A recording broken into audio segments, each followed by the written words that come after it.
Assalamualaikum warahmatullahi wabarakatuh. Berjumpa lagi dengan saya Wiranto Eka Prasetyo, pada channel YouTube, Belajar dari Tutorial. Pada kesempatan kali ini saya ingin membuat beberapa rangkaian video, tentang tahap-tahap dalam membuat sebuah aplikasi web, dengan PHP dan MySQL, menggunakan template admin LTE. Pertama, kita ekstrak terlebih dahulu file admin LTE.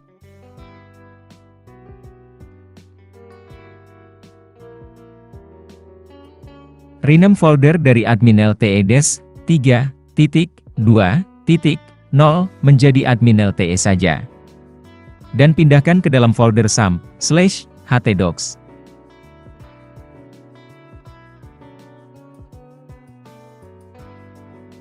Kedua, kita buka aplikasi SAMP-nya dan klik Start pada modul Apache dan modul MySQL, lalu tutup aplikasi SAMP-nya.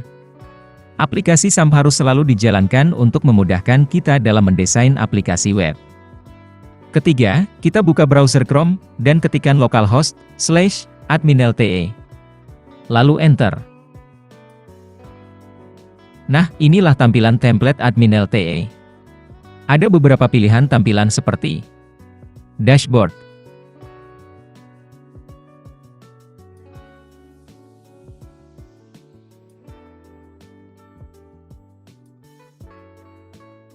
tombol,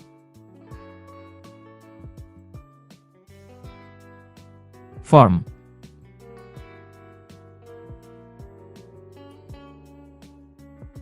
tabel, navigasi untuk cetak, PDF dan lain-lain.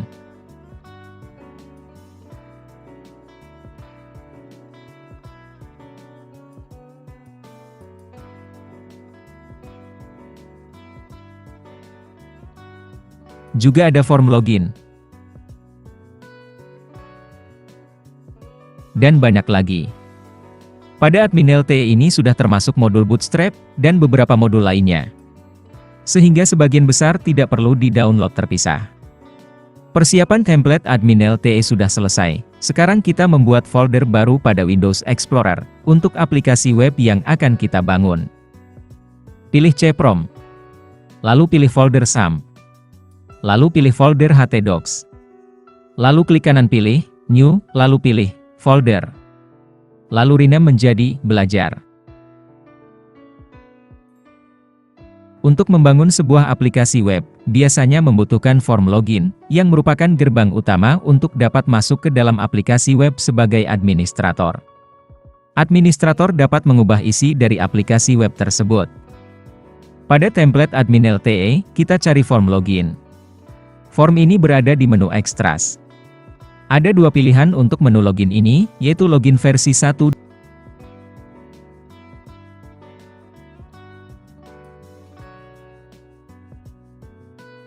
dan login versi 2. Kali ini saya ingin menggunakan login versi 2. Sekarang kita lihat pada alamat Chrome, lokasi direktori login versi 2 berada di mana.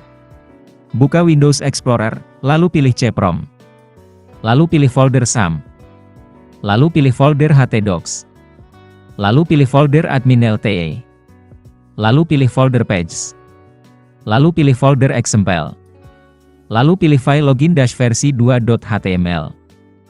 Kopikan file login versi 2.html tersebut ke dalam folder Belajar kita.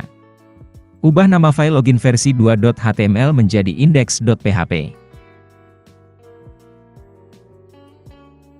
Sekarang kita coba jalankan pada browser Chrome, ketikkan localhost/belajar. Nah, ini sudah tampil ya, tetapi tampilannya masih berantakan karena pluginsnya belum kita copy dari template admin LTE.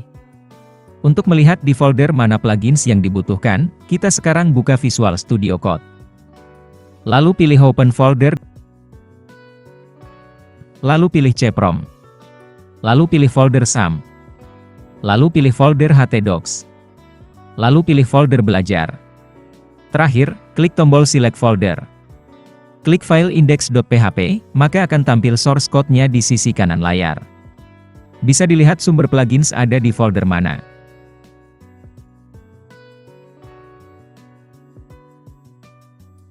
Kembali lagi ke Windows Explorer, pilih CPROM.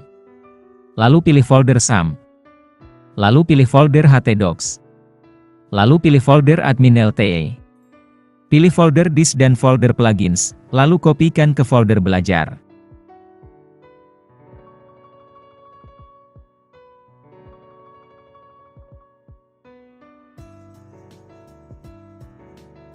Kembali ke Visual Studio Code, sekarang kita akan perbaiki link pluginsnya. Semua bentuk link yang ada code .. dihapus, seperti ini. Pilih code .. lalu copy. Lalu tekan Ctrl H. Lalu klik tombol replace, sampai hasilnya no result.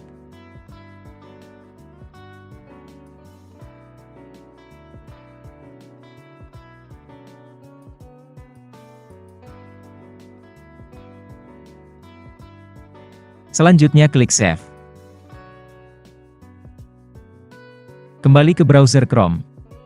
Klik refresh tab localhost / belajar. Dan inilah hasilnya. Tampilan sudah sama dengan yang ada di template admin LTE. Sekarang kita ubah form login ini agar sesuai dengan kebutuhan. Di sini saya akan menghapus beberapa bagian yang tidak saya butuhkan. Saya akan menghapus Remember Me. Lalu, sign in using Facebook. Lalu, sign in using Google+. Lalu, I forgot my password. Dan, register a new membership. Untuk menghapusnya, kita kembali ke Visual Studio Code, cari kalimat sign in using Facebook. Dapat dilihat di sini bentuk kodenya. Ikuti tahap-tahap berikut untuk menghapusnya.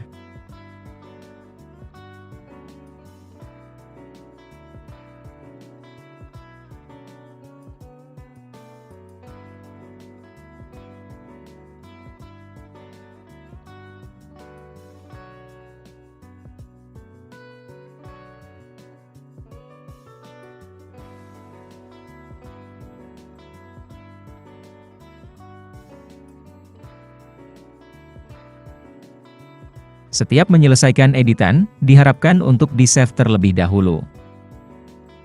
Kembali ke Chrome, klik refresh dan inilah hasilnya. Oh ya, untuk judulnya saya lupa ganti. Kita ganti admin LTE dengan login. Untuk linknya kita hapus. Lalu untuk sign in to start your session, kita hapus juga. Sekarang masuk ke bagian email dan password. Di sini kita akan membuat proses autentikasi, yaitu proses validasi terhadap pengguna yang ingin mengakses halaman setelah login. Kita buat dulu file PHP autentikasinya. Klik kanan di sisi kiri layar Visual Studio Code, lalu pilih New Folder, dan rename menjadi conf. Klik folder, conf, lalu klik kanan pilih New File, rename menjadi auth.php, lalu enter.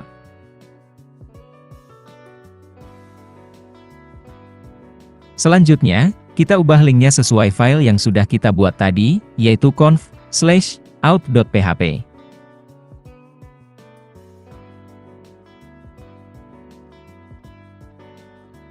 Untuk inputan email, ubah tipe menjadi teks, dan placeholder menjadi username.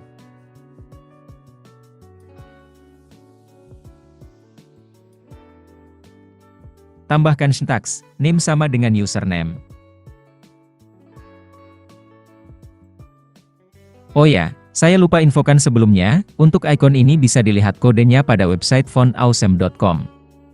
Mengenai website itu, akan saya jelaskan di video selanjutnya.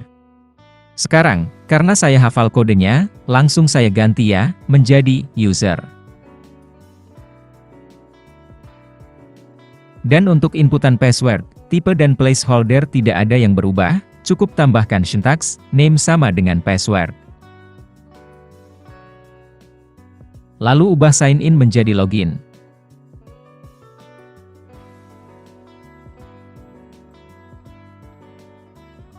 Oh ya, jangan lupa merubah titel, untuk judul pada aplikasi webnya, seperti contoh berikut ini.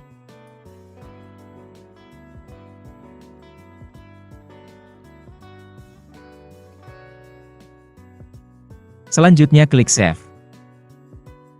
Kembali ke browser Chrome. Klik refresh tab localhost/belajar. Selesai sampai di sini. Di video saya selanjutnya, saya akan membuat koneksi dari form login ini dengan database MySQL, agar bisa digunakan sebagaimana mestinya.